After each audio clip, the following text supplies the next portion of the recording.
بسم اللہ الرحمن الرحیم۔ بسم اللہ الرحمن الرحیم۔ معزز ناظرین کرام، آج کا ہمارا موضوع ہے غیر اہل کتاب کفار و مشرکین کا جھوٹا۔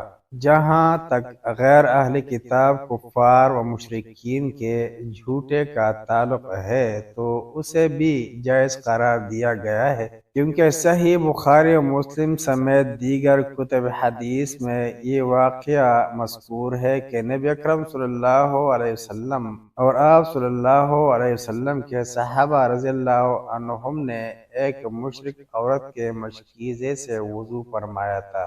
امام قرطبی رحمہ اللہ لکھتے ہیں کہ کفار و مشرکین جو اہل کتاب نہیں، ان کا پکایا ہوا کھانا کھانے میں بھی کوئی مذائقہ نہیں، بشرط یہ کہ وہ کھانا اس قسم گوشت نہ ہو جیسے کہ انہوں نے خود کاٹا ہو، کیونکہ غیر اہل کتاب کا ذبیحہ حلال نہیں ہے۔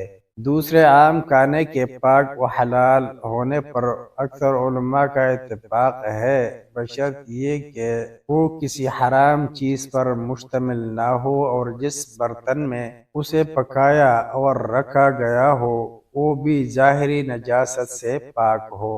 فقہ حنفی کی معتبر کتب میں بھی کفار کے جھوٹے کو پاک قرار دیا گیا ہے، چنانچہ فتاوی عالمگیری، جس کا عربی ترجمہ الفتاوی الہندیہ کے نام سے مصر سے شائع ہوا ہے، اس کی جلد اول صفحہ 22 پر مذکور ہے۔